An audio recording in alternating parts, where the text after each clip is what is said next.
very good evening and welcome to UBC News Tonight, today on the 25th of June 2026. My name is Sharon Kyomugisha and I'll later on be joined by Mugalu Mohammed on sign language. We'll take a look at our top stories of the day.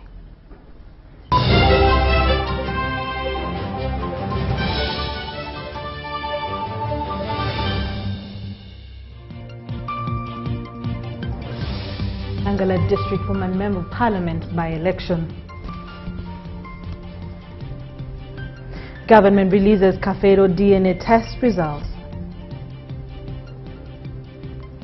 And later on in our bulletin, NEMA moves to reclaim Kajansi wetland.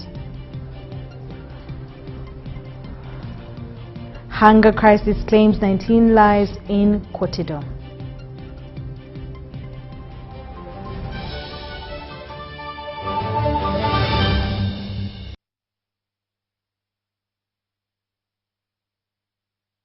Tonight, NRM has tightened its grip on Kalangala after its candidate Aidan Nabaiga secured a commanding victory in the District Woman Member of Parliament by-election. The seat fell vacant following the death of Helen Nachimuli in April before she could officially take off. Electoral District, in office of Kalangala Electoral District, and in accordance with Section 72 of the Parliamentary Act, Kakwa player Nabaiga Aida, who has attained the largest number of votes to be results declared by Kalangala District Returning Officer Ronald Agawa showed Nabaiga emerging victorious with 12,642 votes, comfortably defeating 4 challengers.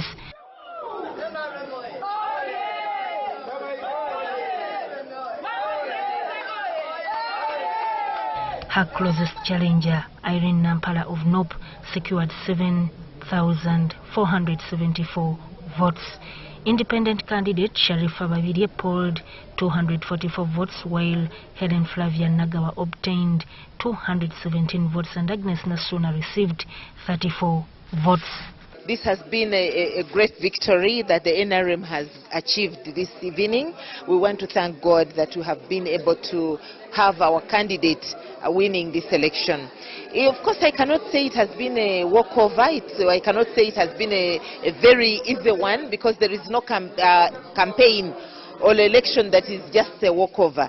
We thank God that however difficult or however easy it could have been, we have been able to make it. I want to thank the people of Kalangala for listening to the voice of the President when he came to join us to campaign for the NRM flag bearer.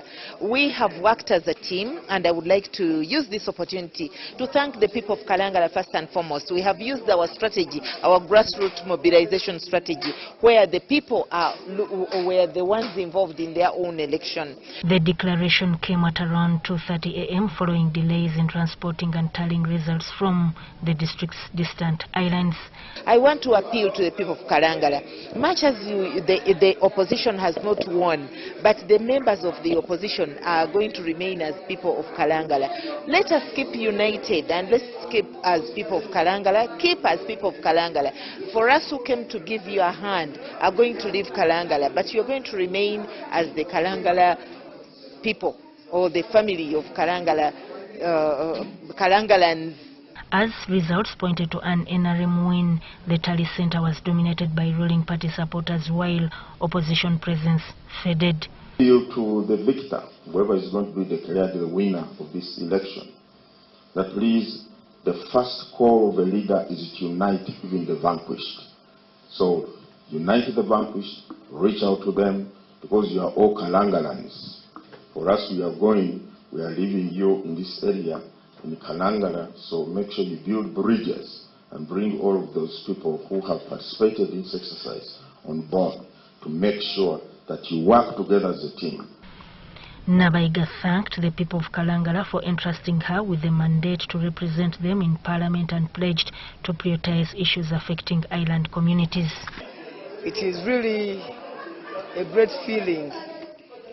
I'm pressured to have been declared the winner amongst the 5.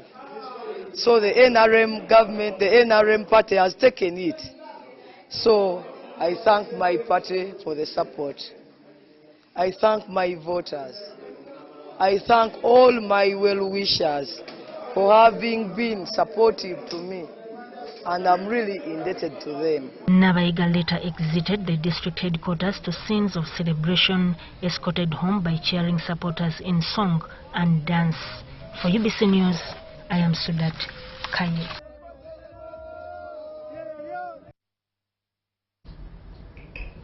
Congratulations to Aida Nabayiga, the new woman member of parliament for Kalangala district. Now, President Yoweri Museveni has backed plans by Egyptian investors to set up a modern dairy processing plant in Ngoma, Nakaseke district. The president met the Egyptian delegation at State House in Entebbe, and the team was led by Major General Khalid Shokri Mohi from the Arab Organization for Industrialization. The investors are exploring a large-scale milk processing facility with capacity to handle up to 1 million liters of milk per day. President Museveni said the project fits into Uganda's push for value addition and commercial agriculture. He said Uganda is now producing about 5.4 billion liters of milk annually, while local consumption stands at about 800 million liters, leaving a large surplus for processing and export. Museveni said the next step is to improve productivity through better feeding, improved dairy breeds, mechanized milking, and proper milk collection systems. The president also welcomed the proposed use of modern milking and milk handling equipment, saying it would improve efficiency and hygiene. He directed that a proposal be prepared on how milk can move from farms to cooling centers and to the processing plant. The Egyptian delegation said it is ready to work with Uganda on the project, and Egypt's ambassador to Uganda, His Excellency Moses Selim, said the project follows recent discussions between President Museveni and President Abdel Fattah on stronger cooperation between the two countries. Farmers from Ngoma said they have been struggling with limited transport and processing capacity and welcomed the planned investment.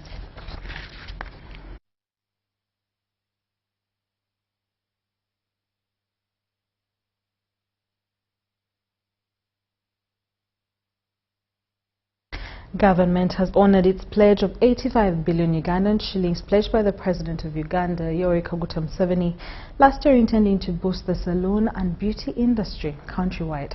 This has come at a time when salon and beauty professionals are struggling financially, hence the President's intervention.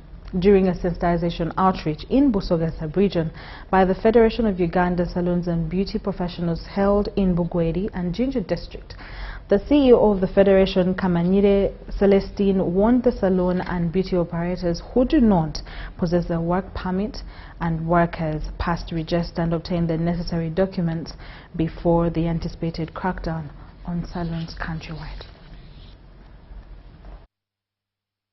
Nebindi ate era tukole n'ebyembidi tukuyambe n'okweyongerayo ensonga ey'okwaya ng'enkoko embidi vocation kiri cross cutting kiri buli wantu wona wona kikulobera akola mulimu gwosobola kukola ekikwongera kubongera kubanga kuba ne saloon for example kikulobera kuba musomesa kikulobera kuba musawo so ensonga eno oba ekisera kyeidiremu engoba kyabazenga babasoma tawo bwa mikono ebiri okudiwero kaminga did within to bonge kugondeza baba omulimu gwa kujanga kubiza mu bantu wona nenda kwebaza dada waife His Excellency Yoweri Kaguta Museveni mwebaza tana kumwebazanga anemereire ebale kutwenda ife abakazi yatutola mu ifumbiro.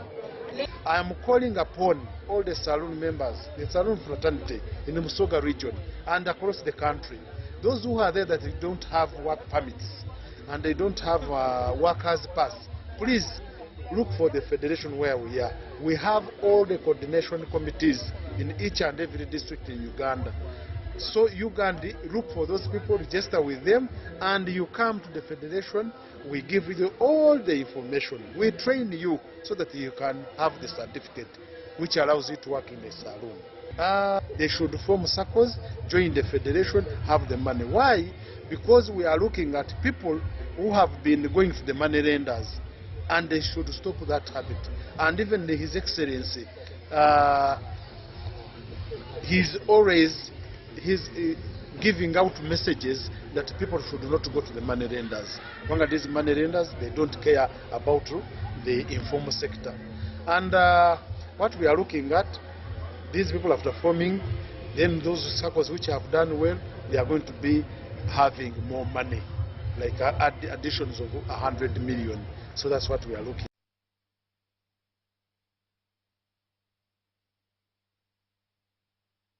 In more stories, with suicide-related deaths continuing to rise across Africa, stakeholders in Uganda are intensifying efforts to strengthen mental health awareness and suicide prevention interventions. The Uganda Parliamentary Forum on Mental Health, together with the African Suicide Prevention Association, has convened a stakeholders engagement meeting in Kampala as part of the preparations for the 2026 African Regional Summit on Suicide Prevention, scheduled for October. And who commits suicide is a criminal. But then science is telling us suicide is not a want, it's a sickness. As concerns grow over increasing suicide cases across Africa, mental health advocates and policymakers are calling for a stronger innovation to address what experts describe as silent public health crisis. That how do we talk about such issues? Are we representing the inner core of challenges that is going on? The Uganda Parliamentary Forum on Mental Health, in partnership with the African Suicide Prevention Association, held a stakeholder engagement meeting aimed at strengthening preparations for the African Regional Summit on Suicide Prevention, scheduled on 23rd to 25th October this year.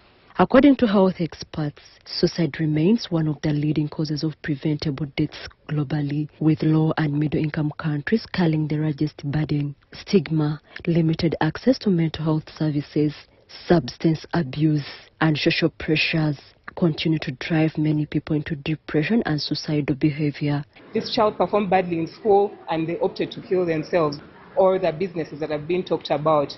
So how do we deal with this? It seems to be something that you deal with in hospital, where you find people who have survived a suicide attempt and are now being treated, but it has to go to communities as well. You know, heartbreaks, yeah, some sickness, poverty, so many things. So reaching out to our voices, and we as musicians have been requesting the honorables and other organizations to join hands together with being the voiceless, to come up to generate maybe like music, mental health songs for people to send a message for a very big number, to a bigger number of people. The meeting had that mental health challenges have become increasingly common among young people, women and vulnerable communities, underscoring the need for increased investment in mental health care and community support systems. We are trying to look at a problem that has to be dealt with by our generation, by we the people who are currently living, to make sure that the future generation of Ugandans, including us, are exempted from this thing. Chairman of the Uganda Parliamentary Forum on Mental Health, Rose Obiga, emphasized the importance of collective actions in addressing the growing crisis. It is about understanding how each sector can contribute to strengthening prevention efforts, improving systems of support, generating evidence, reducing stigma, and creating environments where people feel valued and supported. Participants noted that despite growing awareness, mental health services remained underfunded, with many health facilities lacking specialized personnel, counseling services, and essential treatment options. Government look for a budget to make sure that professional counselors and psychological nurses are employed in this secondary and primary school. Ensure that quite a number of other stakeholders are brought on board. The summit will be held under the theme Transforming Lives Through Mental Health Promotion, Suicide Prevention and Community Resilience. Susan Nabugude, Gloria Gutabenji for UBC News. Thank you so much, Susan and Gloria. Now, the National Environment Management Authority has commenced the marking of boundaries with the Kajansi wetland system as part of efforts to identify degraded sections and establish the correct wetland coordinates. The exercise is expected to pave way for restoration orders and eventual demolition of structure found to have illegally encroached on the protected ecosystem. Kajansi wetland, located along Kampala-Entebbe corridor, has faced increasing pressure from human activities, including construction, industrial development, and settlement expansion. Last month, there arose controversy about alleged selective restoration by NEMA after videos of degradation of the wetland emerged. In an effort to restore the fragile Kajansi ecosystem, NEMA officials have begun a boundary marking exercise aimed at determining the exact boundaries of the wetland and identifying areas that have been degraded through encroachment. The exercise will finally guide us on restoring this area. At least 37 houses have been marked in the areas of Katiko, Virongo Sale, Mutungo, Parish in Kigo, Machindi Sabagabo, and Lumpewo wetland. At the close of the day, 35 permanent structures have been identified as being in the wetland, and developers of these houses will be given, issued with restoration orders in the next 1 week. The exercise is intended to establish the correct wetland boundaries based on scientific data and approved maps. Once the boundaries are confirmed, restoration orders will be issued to individuals and entities found to have encroached on the wetland. When we marked these houses as being in this wetland, we have spoken to a few of them and we told them to begin the restoration exercise. NEMA says the marking process is expected to guide enforcement action and ensure that restoration efforts are undertaken in accordance with the environmental laws and regulations. After the marking, the affected developers will be issued restoration orders, giving them an opportunity to voluntarily comply before enforcement measures are undertaken. To these developers to respect our instructions and leave the wetland in 21 days, and also restore these places they have degraded. But they can also choose to go to court when they are issued with the restoration orders. The exercise comes amid growing concerns over wetland degradation across the country, which has continued to threaten natural water systems and increased risk of flooding. Susan Naung and Andrew Sebira reporting for UBC TV. Thank you so much, Susan Nawonga and Andrew Sebira. Now, the head of the Office of the National Chairman, Hajat Hadija Namialo, has urged beneficiaries of President Museveni's empowerment program under ONC to also register for the Parish Development Model program in order to further improve their household incomes and economic development. Namialo made the remarks during her monitoring tour of Nakaseke and Luwero districts, where she was assessing how beneficiaries have utilized the support provided under the Presidential Empowerment Initiative. Namialo began her monitoring exercise in Saza village in Nakaseke district, where she interacted with women who engaged in poultry, coffee and fish farming. Beneficiaries who received poultry support say the program had greatly improved their livelihoods and expressed gratitude to President Museveni for empowering them.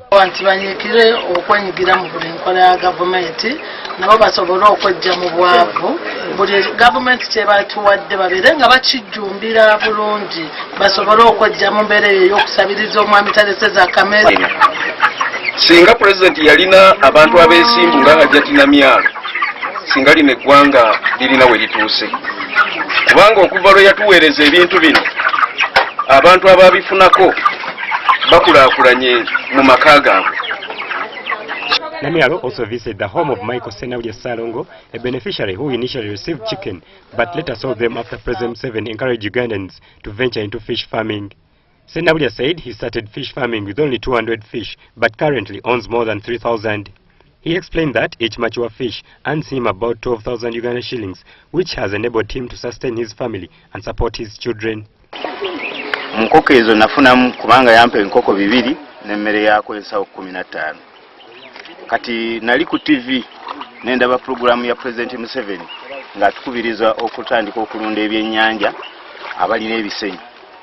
Nange bwe nalaba programu eyo nentandika okugamba nange nja kukola ki. Speaking during the visit, Namialo said she had discovered that many beneficiaries had adjusted their original projects and invested in alternatives that have delivered better economic returns. It's really amazing to see that our self-empowerment has yielded results. And not only what we gave them, but the ideology they had of creating something new from what we availed. If we availed chicks and someone transformed and started fish ponds, that is a progress, whereby someone can sell off 500 what? 500 bigger fish. She commended their determination not to abandon their projects and pledged continued support through modern equipment and empowerment initiatives. So it means that we have really done something tremendous, and we hope for all other people where we are going to visit that we find something creative and something new. Nakaseke District NRM Chairperson Haji Yunus Kabuzi said the empowerment program has benefited many people and should continue reaching more communities. Joseph Muyingo compiled the story.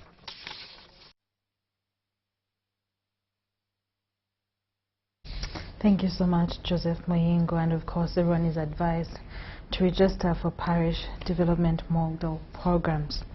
Ministers in the education and sports sector have begun their official duties following the Chankwanzi retreat, with visits to Uganda health professionals assessment examination centers, where candidates pursuing nursing, midwifery and allied health programs are concluding their examinations. While the acting minister, Dr. John Chrysostom Muyingo, has spent the day in Bali, the State Minister for Primary Education, Phyllis Chemtai, has advised and visited the Uganda Institute of Allied Health and Management Sciences, Mulago, to assess the progress of the examination. With only a day to the end of the third series of Uganda Health Professions Assessment Examinations, Education and Sports Ministers have embarked on inspection visits to assess the centers across the country. At Uganda Institute of Allied Health and Management Sciences, Mulago, Minister Phyllis Chemutai has toured the practical examinations rooms. Speaking after the visit, the minister has expressed satisfaction with the conduct of the examinations, noting that government investment in equipment and training resources has enabled the candidates to undertake their practical assessments effectively. I have seen that the students have enough technology. They were practicing using machines which are so modern, and I was saying, wow, this government has done. And every student who was doing examination was with a technology. The patients from the hospital are brought to be used practically by the students here. And even for the dental side, we have seen patients coming from the hospital being brought here, and they are doing it practically on a human being. This time not on something which is artificial, but on a real human being. The Deputy Executive Secretary in charge of assessment at the Uganda Health Professions Assessment Boards, Nasiwa Juliet Twesige, says the examinations have progressed smoothly since their commencement. What we found here, the whole exercise is well organized. The candidates are calm. All supervisors are doing their job as stipulated on their appointment letters. We are well appreciative of the government of Uganda for what it has invested in these training institutions. We've not gotten any reports of assessment malpractice. Probably if it's there, it will come in our reports, but as of now, we've not gotten any report regarding assessment malpractice. The principal of the Uganda Institute of Allied Health and Management Sciences, Mulago Nasali Rose Mugumisirisa, has commended UFPAB for the successful organization and management of the examinations. All the students, the 2,793 students, have been examined, and some have finished their exams. Those who are still doing their exams, majority will be finishing today, and then we shall conclude the exercise tomorrow. We want to thank the government of Uganda for facilitating our school.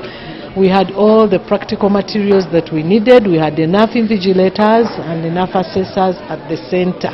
A total of 89,155 candidates sat for these exams, which commenced on 15th June 2026 from 223 assessment centers. Story compiled by Tony Senabulia for UBC News.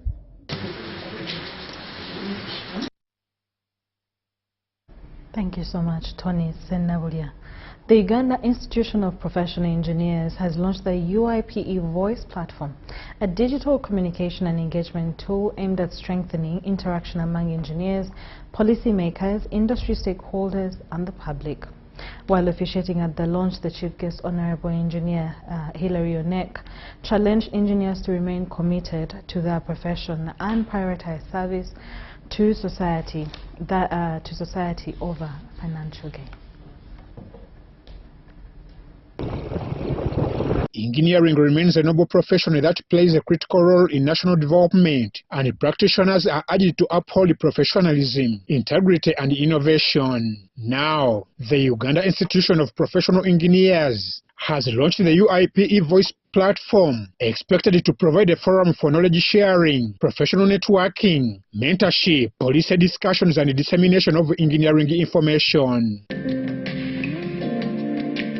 Honorable Engineer Hilary Oneke Obaloka, while officiating the launch, called on engineers to love and cherish their profession rather than pursuing money as the primary objective.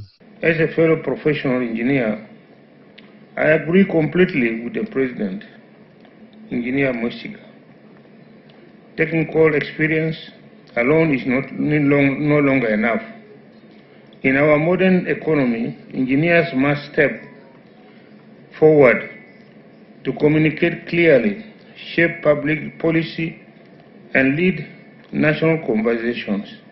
This is where UIP voice become particularly relevant.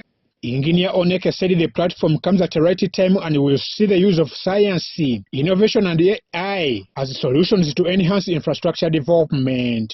This launch is timely. It will serve as a platform for thought leadership, public education, advocacy, and professional discourse.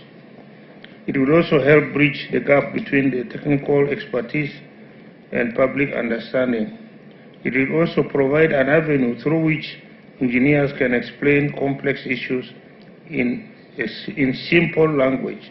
According to UIPE President Engineer Peterson Mwesigwa, the platform will also strengthen the institution's role in providing technical guidance to government on infrastructure and development projects. UIPE shall engage government, civil society, the media, and communities on Uganda's most critical infrastructure decisions.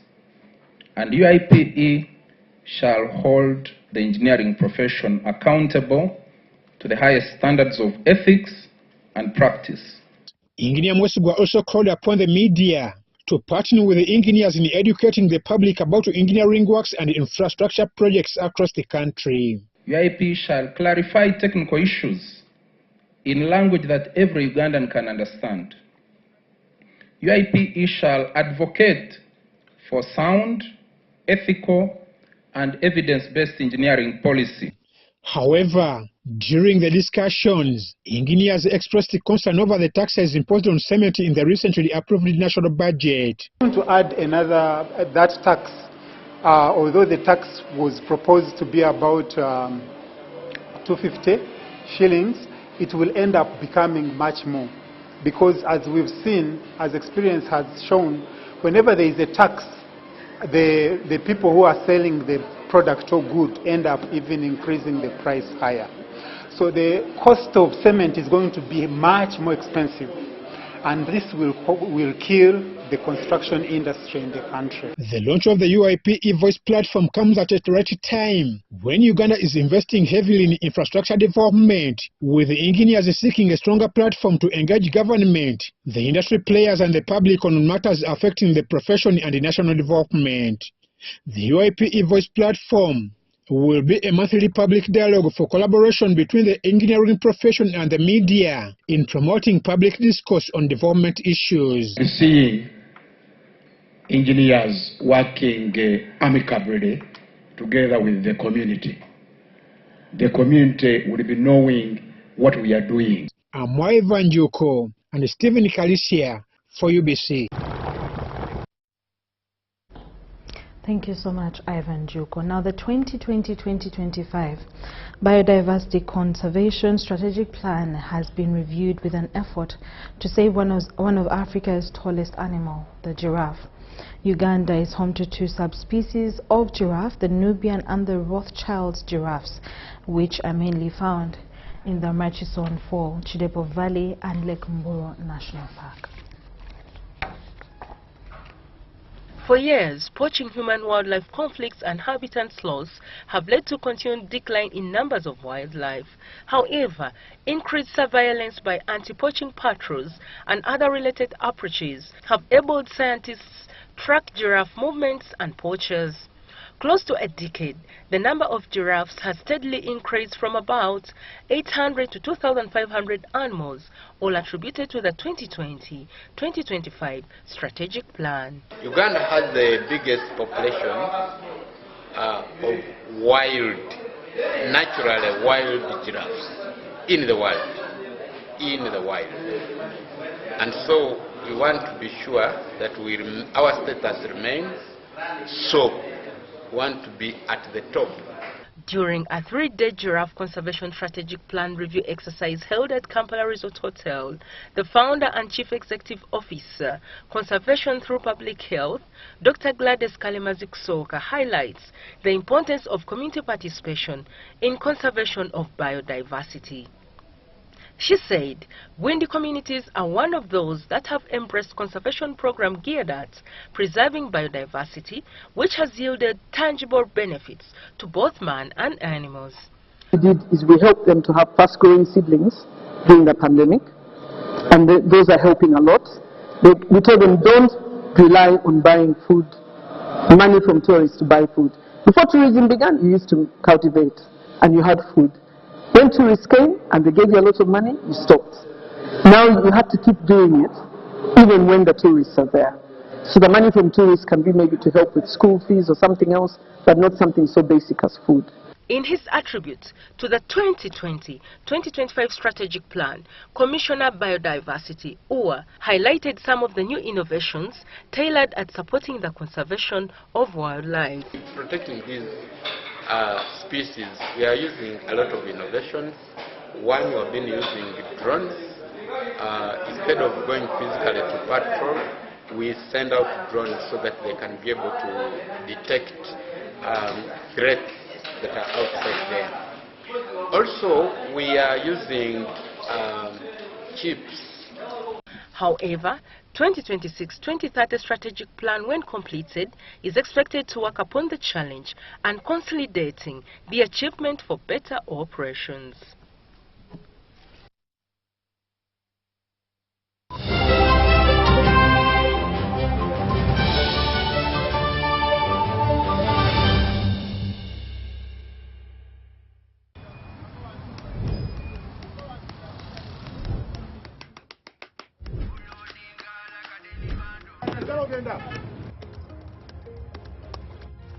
And that's it for today.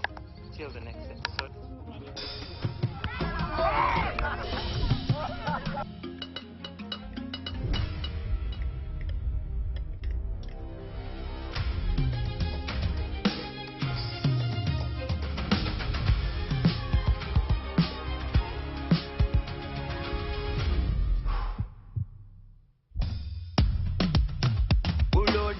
Like a daily bando, like a daily bando, like a daily bando.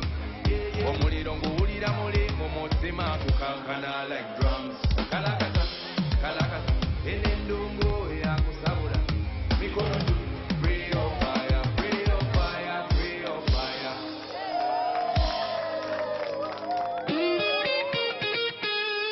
Makerere Institute for Social Development, a certified institution for higher learning, invites applicants for certificates and diploma courses like accounting and finance, procurement, journalism, tailoring and fashion design, with many other skills-tailored courses. Our institution is compliant. First of all, it is recognized by National Council for Higher Education. We are certified. Registration number is UBB 187. Tested and tried since 1995, Makerere Institute for Social Development is your solution when it comes to quality education. You may apply for January, May, August intakes. Find us along Sir Apollo Kagwa Road, opposite Makerere University Sports Ground. Our tuition is affordable with a state-of-art facilities. Early birds stand a chance to grab themselves bursaries. MISD or Makerere Institute for Social Development, facilitating your career.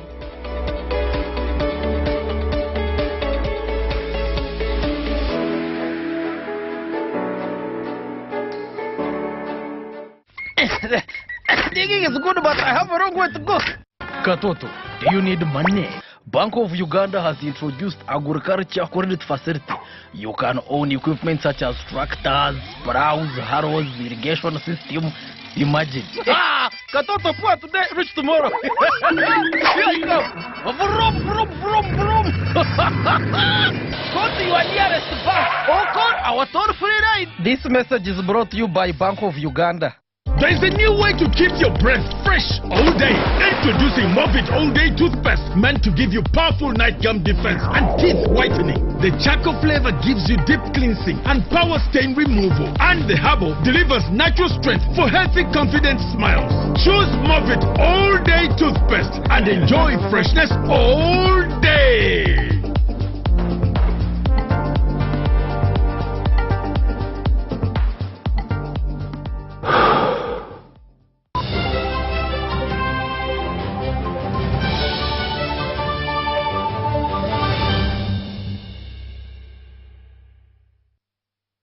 Welcome back from that short commercial break. We continue with our stories tonight, and one of them is a DNA test has confirmed that 4 out of 25 are the biological children of the late country music artist Paul Kafero.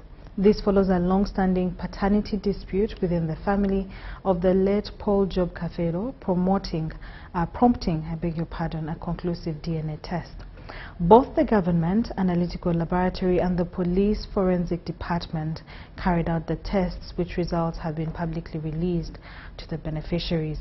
This is the second time such tests are made after the family members disagreed with the first attempt by MBN Laboratory.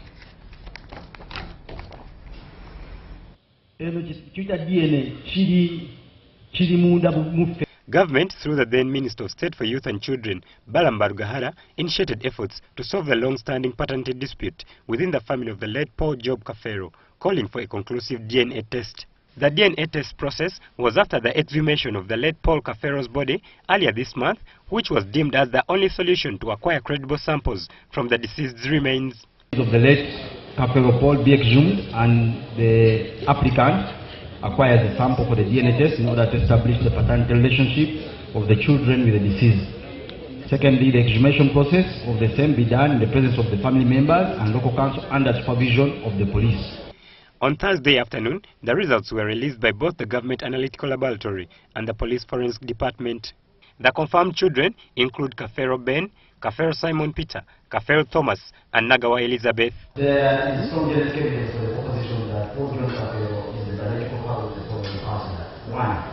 Kafero Ben. Kafero Ben? Nagawa Elizabeth, wale yabagambi mwana wa Kafero. Kafero Ben yabagambi mwana wa Kafero. Kafero Simon Peter. And Kafero Thomas. 4 out of the 25 children who claim to be of the late musician Paul Kafero tested positive. The voices dropped low for a while as losers were seen reflecting on the next move. We've got the results of the DNA exercise which was undertaken some time back. It was a scientific exercise, so we accept what has come out, and I believe that that is that. My instructions have ceased today because that is basically what the findings of the scientist has been. Minister Balaam expressed trust in the scientific process, which he termed confirmatory, and that it will create relief in the paternity role among the alleged children of Kafero. Both the confirmed and the dropped children have been advised to reconcile to end any existing disputes in the family. Minister Balaam promised support to them from government through poverty alleviation programs. So I want to thank the Analytical Laboratory also brought 4 out of 25. So now that confirms, I wanted to have a confirmatory test. That confirms Paul Kafero had 4 children. I'm appealing to the children who don't belong to Kafero, but they knew they belonged to Kafero. They start a circle and even the 4 who belong to Kafero can start a circle. Government will support them. We have so many government programs that we can use to support those young people. Like we have PDM. The children were further asked to turn up at Mengo Court, where results shall be presented and distributed among family members. This is the second time such tests are made after the family members disagreed with the first attempt by MBN Laboratory. Joseph Chigozigola reporting for UBC. Thank you very much. 4 biological children out of 25. Quite interesting remarks, but at least everything has now gone to rest, since we all know who the children of the late Paul Job Kafero are. The Office of the Prime Minister Department of Refugees has decried the ever-dwindling funding towards refugee support. The Commissioner for Refugee Management in the Office of the Prime Minister, Patrick Okello, points out that the declining in the funding is gradually affecting service delivery in refugee settlements. Reports from the Office of the Prime Minister show that Uganda hosts 2,024,000 refugees from 24 countries across the world. The refugees distributed in 13 different settlements across the country are now being affected in terms of service delivery due to declining funding, according to the Office of the Prime Minister. This was highlighted by the Office of the Prime Minister during an engagement with the media as part of the events of the Africa Public Service Day. 2015, when we had a refugee population of 500,000 individuals, we were getting $490 million. In 2024, when our refugee population reached 1.7 million, our funding reduced to $371 million across. In 2025, with a refugee population of 1.95 refugees, the funding declined further to $350 million. In 2026, with a refugee population of 2,424,000, our anticipated funding this year is about $165 million against a requirement of $950 million. So we have gaps all over.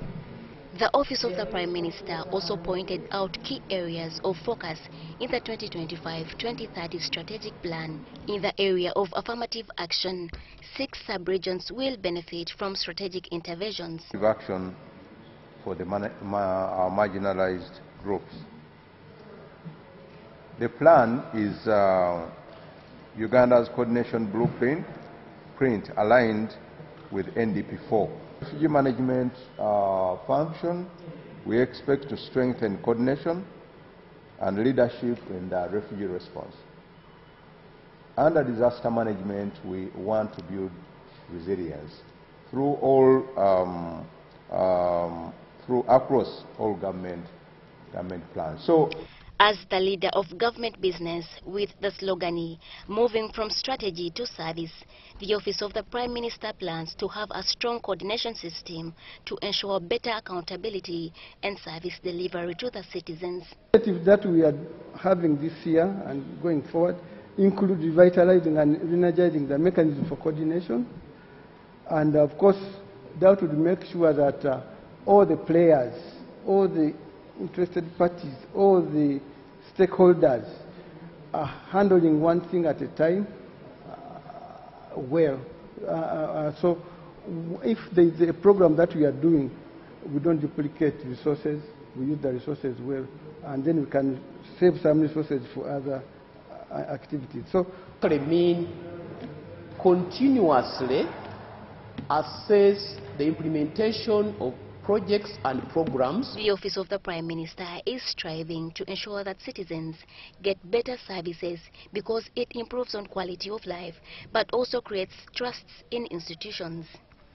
Irene Faith Nantuangu, Adia Nakuti, UBC News. Thank you so much, Irene Faith and Adian Nakuti. In understanding your law, we take you to how offense of treason and misprision of treason are what punishment they attract. Dr. Ben Tusasirwe is a senior lecturer at School of Law, Makerere University, and a private legal practitioner at Tusasirwe and co-advocates. We ask him to tell us how client-advocate confidentiality works.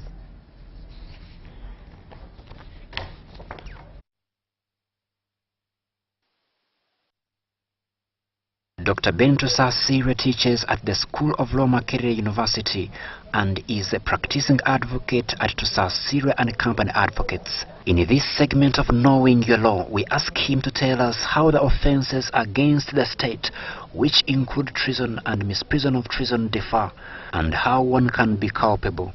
The discussion comes in the wake of charges against retired Colonel Dr. Chiza Besigye and his lead counsel, Arias Lukwago, who are facing charges of treason and misprision of treason, respectively. It's not enough to plan to overthrow a government. You must have done something overt, something actual towards achieving that plan. That becomes treason, which is a capital offense. Misprision of treason is an old of common law offense. It arises where a person knows that another has not only considered treason, but has taken steps towards committing it. And you sit on that knowledge, and on conviction, is liable to imprisonment for life. We also ask him about the client-advocate confidentiality, to know the sacred principles which govern the relationship, and also when an advocate can be held liable by the state for concealment of treasonous activities. An advocate has a duty of non-disclosure of information concerning his client which comes into his possession by virtue of his position as an advocate. And it's a duty we take very, very seriously. It is cardinal, it is at the heart of legal practice. And that duty continues even when you cease to represent the person. For example, if the case you are handling ends, you still don't go shooting your mouth about what you got to know when you were still under instructions. So the general duty to report treason must be subject to that professional duty, not to disclose what comes to you in the course of your professional duty. So unless you got this information as a private citizen outside your professional obligations, the particulars of the offense should specify when you are supposed to have committed that offense. So on what day did I come to know of this information? If it was before I was instructed, then I have a responsibility under Article 17 to disclose it to the authorities. Crispus Arinitwe reporting for UBC. Thank you so much, Crispus. Residents and fishermen at Sango Bay landing site in Kakuto constituency, Chotela district, are celebrating the reopening of the landing site after a decade of closure. Take a look. It has been 10 years since Sango Bay landing site, located on the shores of Lake Victoria in Kakuto constituency, Chotela district, was closed. Its reopening has brought renewed hope and excitement to fishermen, traders and residents who depend on the lake for their livelihood.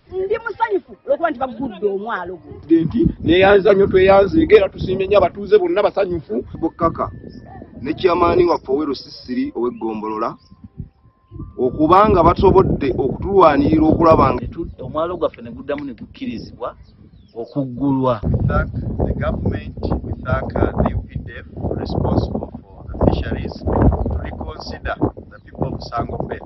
During a community meeting attended by local leaders and the area MP, Honorable Kaka Ismail Lubega Uthman, discussions focused on strategies for improving the welfare of residents in the area, many of whom rely on fishing, farming and trade.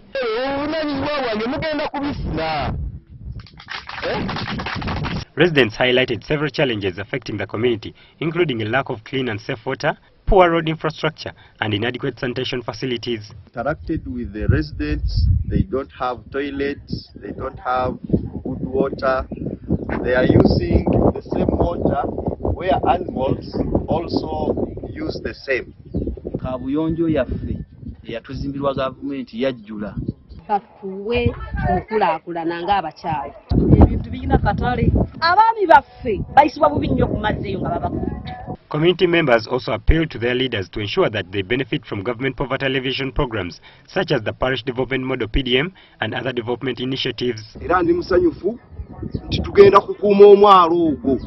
Ensonga eyali enkulu bwali bukyafu n'ensonga endala nga tewali na kabuyonjo omwalo ne baguggalawo. Kabuyonjo twebaza omubaka Honorable Ismail Lubega Kaka yeeyamye. Honorable Kaka Ismail Lubega Usman encouraged residents to maintain cleanliness at the landing site and work together for the development of their community. He also urged them to take advantage of opportunities provided through the Tabasamu Foundation Uganda, an initiative aimed at empowering local communities. A community like this Sango Bay, we cannot live without a toilet, they cannot live without good water.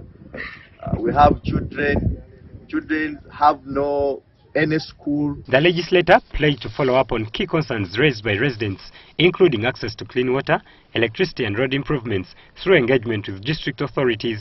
He further encouraged residents to utilize the 3 dams available in the area for fish farming as an additional source of income and economic growth. I've committed myself that at least I'll try to give them at least the toilet, the first toilet they will be using, as we wait for that one from the district. And for the water, I will also try my best to see if we can get at least 1 borehole. Jamil Sekaja compiled the story.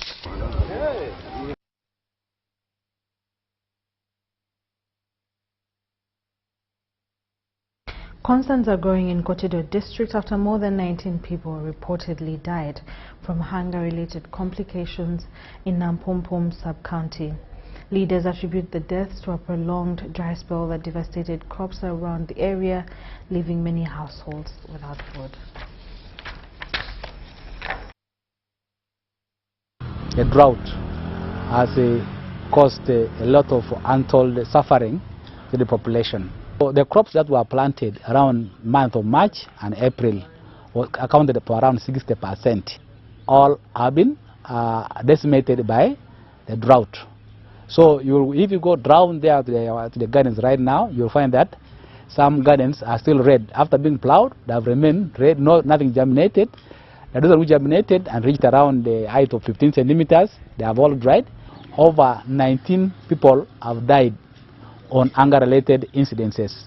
And the worst sub-county, which has gotten the highest experience of death, is in Nampompom sub-county, which was in former Greater Panyangara sub-county. So the gum rates of Panyangara, as per the well-held acceptable gum rate, is around 10%. But the gum rates that we are experiencing right now in Nampompom is at 40%. There are 2 people that are buried here.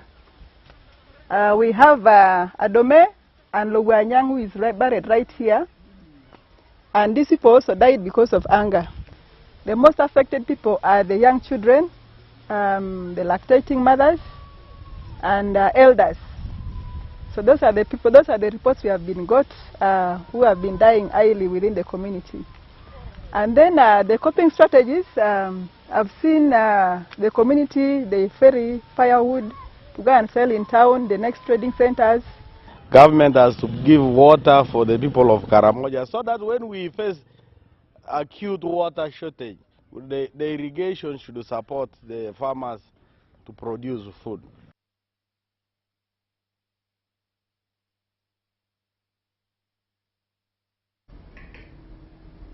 The members of Parliament for Bokora, the Member of Parliament for Bokora County, Dr. Ilokol Emmanuel, has donated 10 motorcycles to peace committees in 5 sub-counties of Napak district to strengthen peace coordination and support for the recovery of stolen livestock and illegal firearms.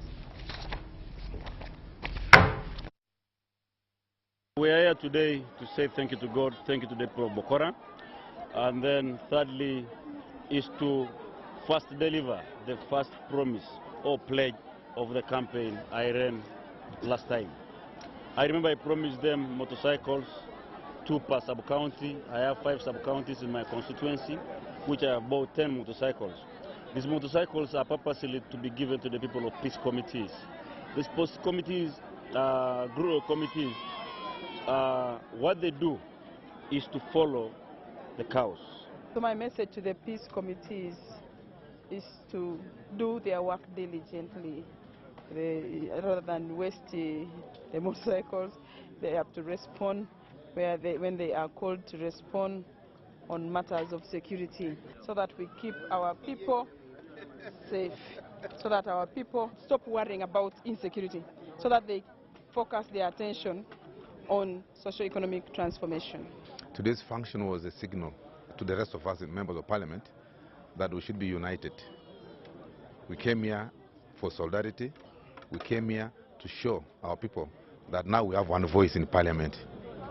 All those political leaders who contested in various positions, those who won and those who have lost, that there should be no politicking. Politics is over. We should concentrate on service delivery, and we develop NAPAC.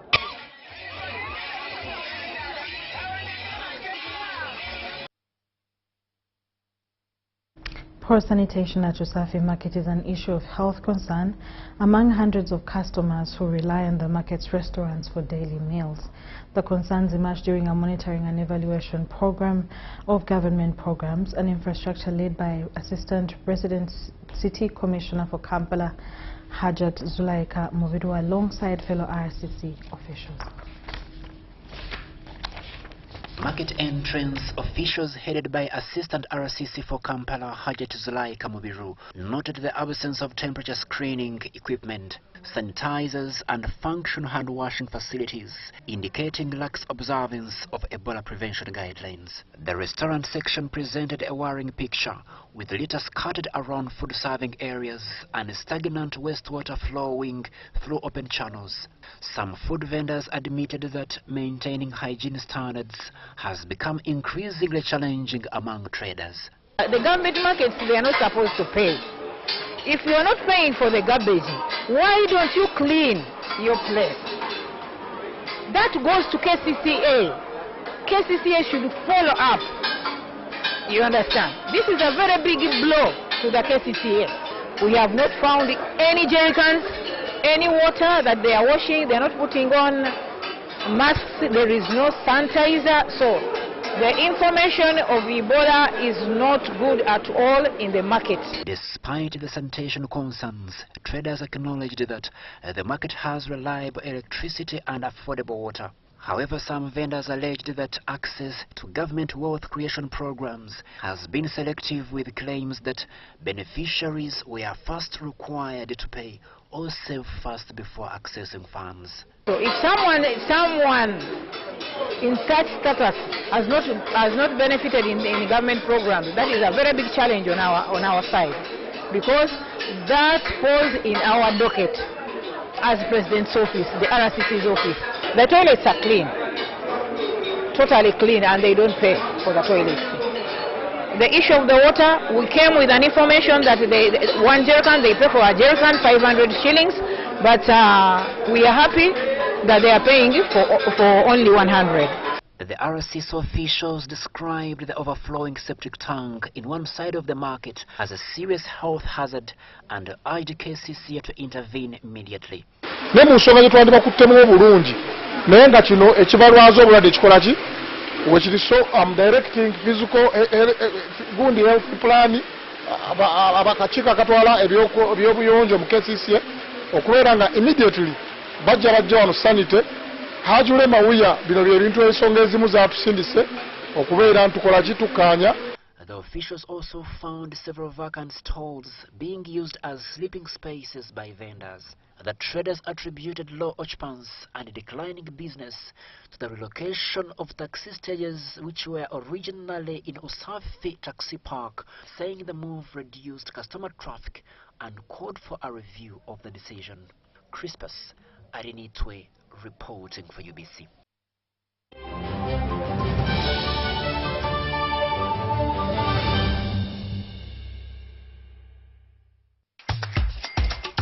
I'm called Awidi Isabella. I'm studying from Villa Maria School of Nursing.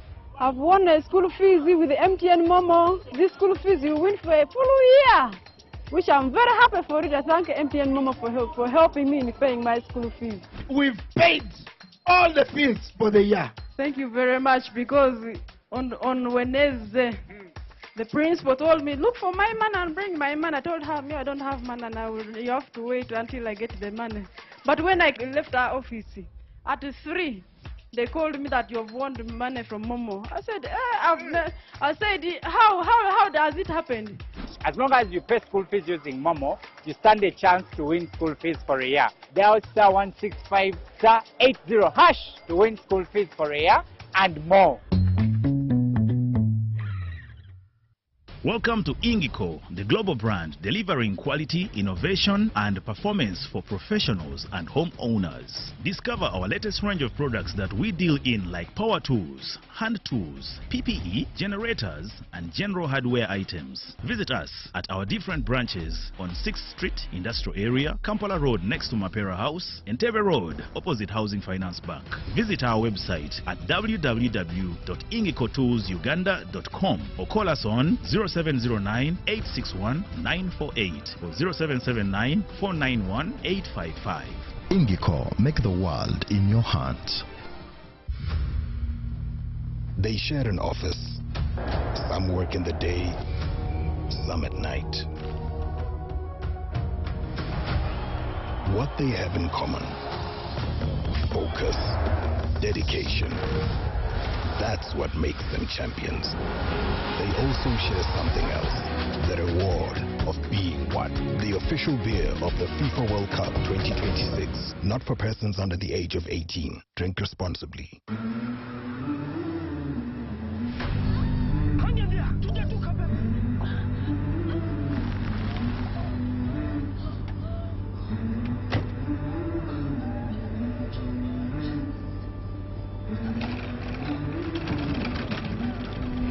Every life begins in a moment like this.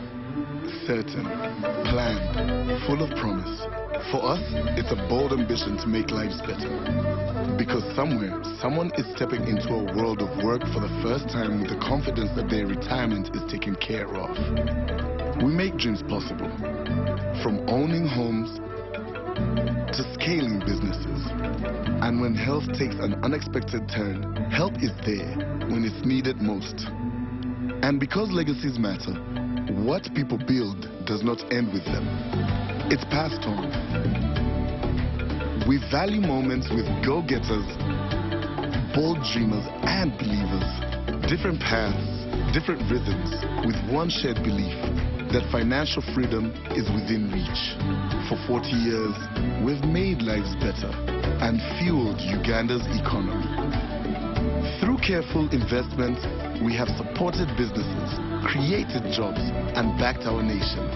To us, it's more than saving. It's believing in effort, in patience, in possibility. It's making lives better. We believe in you, in us, and in Uganda.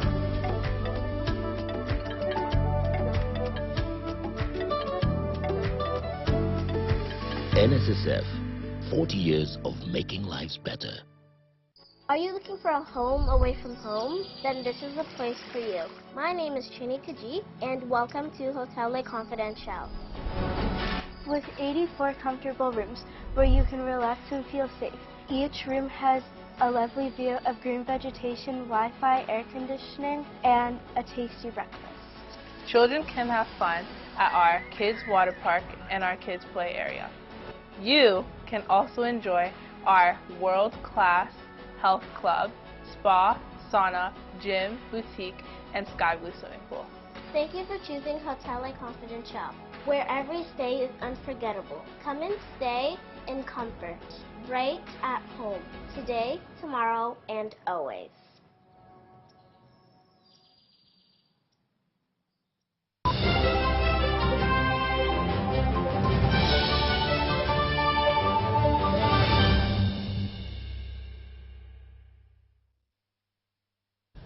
Welcome back from that short commercial break. In our business stories, the Minister for Trade, Industry and Cooperatives, Sanjay Tana, has called upon young innovators to work closely with the government in achieving Uganda's tenfold economic growth agenda. Take a look. SME growth is critical, but formalization has been set as a priority if the country must achieve a $500 billion economy.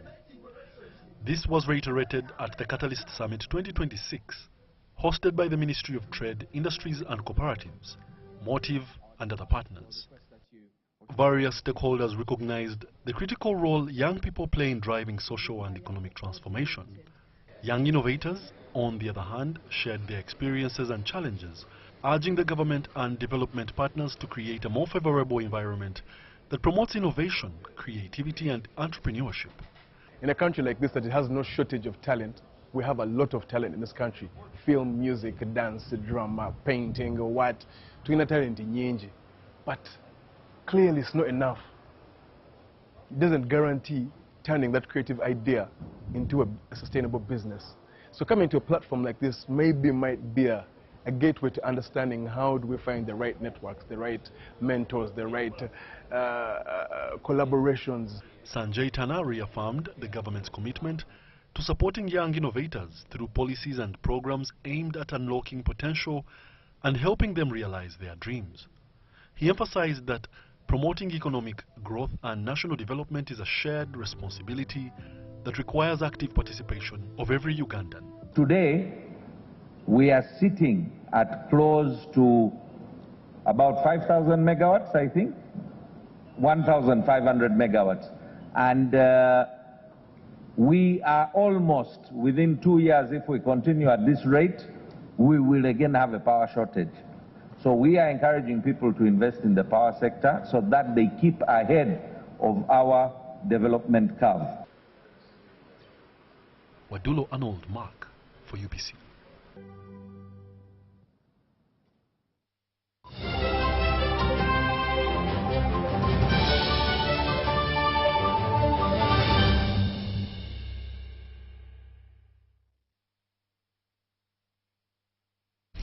In our sports story, Stanbic Black Pirates meet Toyota Buffaloes in the Uganda Rugby Premiership final the weekend at Kings Park Arena in Boyogerere.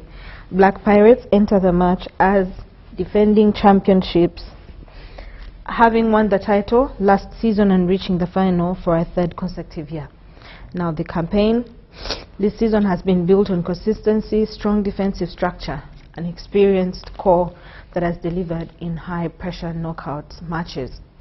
The Pirates secured their place in the final after two-leg semi-final win over Heathens, finishing with a 36-30 aggregate advantage. The ability to manage tight games has been a key feature throughout the season, especially in the closing stage of matches where discipline and game control have stood out.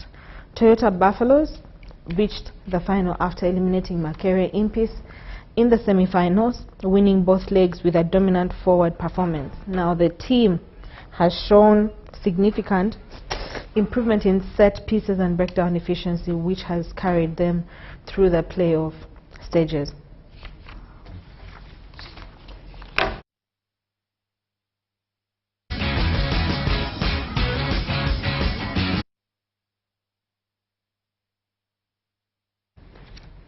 The Life Saving Association of Uganda has intensified efforts to reduce drowning incidents through nationwide swimming and water safety training. This comes amid growing concerns over the rising number of deaths caused by drowning across the country. Uganda continues to register significant numbers of drowning-related deaths, especially in lakes, during floods, and in swimming pools. In response, the Life Saving Association of Uganda has embarked on a countrywide campaign to train communities in swimming and life-saving skills. This has coincided on the occasion of the 17th Annual World's Largest Swimming Lesson, which is an initiative aimed at equipping children and families with life-saving swimming and water safety skills that has happened concurrently in more than 25 countries. Speaking during the Uganda edition organized by Furobeto Nursery and Primary School at Maika Eco Resort in Hoima, the association president George William Mukasa said swimming is a critical skill that can help save lives. We want to get the person get competences. The basic things everyone needs. For example, how do you enter the swimming pool? Do you have to talk to the lifeguard? Are there safety gears for you? What is the basic thing to avoid drowning? How do you hold your breath? Besides holding your breath, how do you float from one point to another? And then how do you build a swimming stroke, like freestyle, until you're learning how to swim? The moment you enter the water, can you turn around and get out of the pool, not necessarily where you came in from? And also, can you swim at least 25 meters or yards? The association is urging schools and parents across the Bunyoro region and country at large to encourage children to participate in swimming as a co-curricular activity that in the end can turn into a career to earn them money.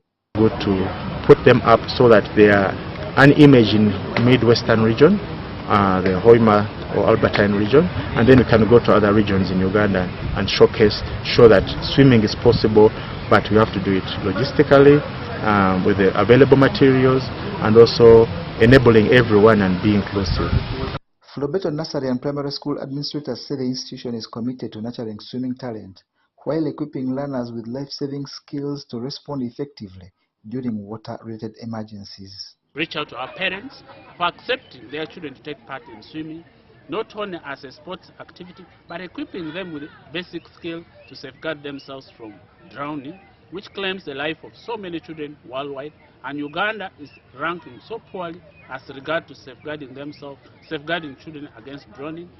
The annual event is held under the theme of Swimming Lessons Save Lives and highlights the critical role that swimming education plays in reducing drowning accidents among children and adults. Back then was a bad feeling about swimming. People thought people who go for swimming, they only go to enjoy and maybe they have money. That's what swimming was taken before. But one of these days, swimming is one of the basic sports and the basic life skill that we need to impart in everybody. So we are doing swimming in Hoima. Since its launch in 2010, the world's largest swimming lesson initiative has reached more than 447,000 participants in 56 countries. Participants learn essential water competence skills including safe water entry, floating, breath control, basic swimming techniques, and emergency awareness. The initiative also encourages parents and caregivers to actively supervise children around water and to adopt multiple layers of protection such as life jackets, barriers, and emergency preparedness measures.